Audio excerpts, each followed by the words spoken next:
Super Mario is one of the most family-friendly video game franchises out there.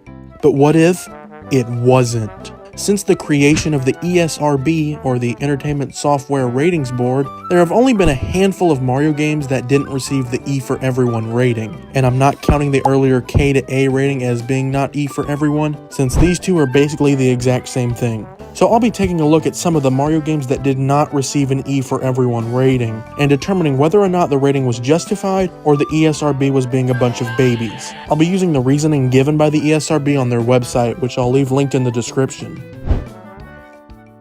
Super Mario Odyssey is the first mainline Mario platformer to not receive an E for Everyone rating. The game was given the dreaded E10+, which has got to be one of the most useless ratings of all time. I've never really seen an E10+ game that has something that goes too far for someone who can only play E-rated games. I mean, it makes sense to have it, but at the same time, it's just kind of useless. I don't know. The reason for the rating was due to the Mecha Wiggler boss fight, more specifically its use of the Sherm tank enemy.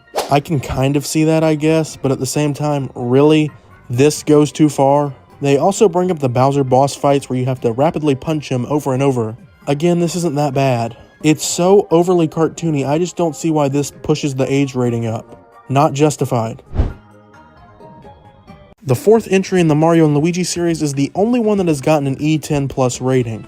The ESRB says it's mainly due to the giant battles that take place in the Dream World. Again, I don't think this is entirely justified. Bowser's Inside Story also has giant battles, but that game was just given an E. I would speculate that it's due to them using 3D models now, but that doesn't hold up either. The remake of Bowser's Inside Story also uses 3D models for the giant battles, and that game still had an E rating. If this gets an E10+, then so should these. Plus, the Dream Team battles aren't even real. They're in Luigi's dreams, they're just figments of his imagination. And I'm surprised Brothership wasn't slapped with one too. And I'm surprised Brothership wasn't slapped with an E10+ rating. That game has some moments that are kinda dark for a game that has the same exact rating as Race with Ryan. Yeah, these make sense. I know they aren't technically Mario games, but like, he's right there, so I'm gonna talk about them. I feel like every game's rating is completely fair to an extent. Melee is the only one that's kinda iffy, but it makes sense once you realize that the E10+ rating wasn't a thing until 2005. Brawl has a much darker and more realistic art style, so the T rating makes more sense here to me. But I still feel like E10+ would have been completely suitable. Super Smash Bros. For 3DS, Wii U, and Super Smash Bros. Ultimate are all fitting of the E10+ rating. They're more cartoony than Brawl, but at the same time, they're still fighting games. Justified. I'm only talking about Donkey Kong Jungle Beat due to the simple fact that it was the very first game to be given an E10+ rating. This is what drew the line. Everything before was either for little kids or teenagers. Donkey Kong was a true trailblazer. We should all aspire to be more like Donkey Kong. The ESRB only really mentions punching attacks and stuff. One reason I do agree with their rating is this thing. The Cactus King or Ghastly King. I'm not really sure. I've never played this game before. This thing creeps me out. It's genuinely scary. Completely justified. Imagine if a 9-year-old saw this. The Mario plus Rabbids Series 2 entries both received an E10+ rating. The main reason for both boils down to Mario with gun. There's this line in the description for the first game that I refuse to read. So yeah, I'd say it's justified. I'm surprised they didn't give this game an adults only rating based on that alone. The Mario Strikers series goes for a more over-the-top action approach unlike the other Mario Sports series. So yeah, I definitely think E10 is justified here. But the first game in the series didn't get an E10+ despite it being released after Donkey Kong Jungle Beat. Make it make sense, please.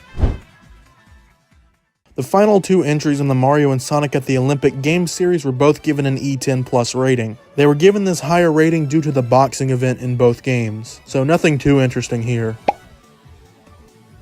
Now let's take a brief look at a few games that were only given an E rating that I think should have at least gotten an E10+. Obviously, we'll start with the games I mentioned earlier that should have had one to keep up with the consistency. Bowser's Inside Story, Brothership, and Super Mario Strikers. Paper Mario The Thousand Year Door features a noose in the middle of the main hub area, perfect for a 3-year-old. Not to use, to play. Super Paper Mario should have been an E10+ game as well. The story gets pretty dark for a Mario game. Mario and friends essentially go to the third word of the last sentence of the Mario plus Rabbids paragraph I didn't read. A-OK for a toddler. Luigi's Mansion, seriously, how did this get an E rating? Sure, that means it would have gotten a T rating, but personally I feel like that's more fitting than an E. And then the 3DS remake still only got an E rating. E10 Plus was right there. And before we get to the final game I'll be talking about for this video, let me know if there's any that I missed or what you thought of these games' ratings and whether or not they're justified. Lastly, Mario Tennis Ultra Smash deserves an adults-only rating. We cannot subject children to this. If you've made it this far into the video, you must be at least kinda liking it, so hit the like button and subscribe. It genuinely helps me out a lot. Thanks. Now let's get back into the ESRB's questionable decisions. This is absolutely bizarre. It's pretty obvious to me that this game was made for little girls that aren't under the age of 10 apparently. This game was rated E10 Plus for fantasy violent. The ESRB specifically points out kicks, swords, a lasso, and explosives for Peach, as well as the villains shooting lasers or cannons. I don't really think that this is justified, especially because of the target demographic being even younger than a standard Mario game. So it just seems kinda weird to limit it to people over the age of 10. And I almost wonder if that had to do with this game's lower than expected sales, but at the same time this game released in 2024 when the Switch was like basically on its way out, so I don't know. Several entries in the Warioware series were given an E10 Plus rating. Those games are Warioware Smooth Moves, Gold, Get It Together, and Move It. The ratings are mainly due to cartoon violence and crude humor. Yeah, I think this makes sense. I mean, if we go back to Smash Bros for a second, Wario in these games was based off of his appearance in the Warioware series, and one of his most iconic attacks is this. That's pretty crude. I feel like almost every single game in this entire franchise has a cartoon violence mention on their rating, so it's not really worth talking about in any detail other than this game has cartoon violence. Wario Master of Disguise, which is a pretty obscure game, was given an E10 Plus rating due to mild cartoon violence, shocking, and crude humor, also shocking. Not too much to say here. Like I said a second ago, I don't really think anybody remembers this game anyway. I feel like it's fair to talk about Nintendo Land since I mentioned Smash Bros last time. And look, that's basically Mario right there. This is one of the few games in this video that I've actually played, and it received an E10 Plus rating for, guess what? Cartoon violence and crude humor. Are you sick of hearing those words yet? You're probably sick of hearing my voice because I'm sick. I definitely think this game should have been rated higher though, because in the Pikmin minigame, there's brown blobs that resemble animal droppings. Unacceptable. Now, unless Yoshi's Fruit Cart is way more gruesome than I remember, this game probably shouldn't count for this video since I'm 99% sure that none of the reasons for the E10 Plus rating came from any of the Mario minigames, but oh well.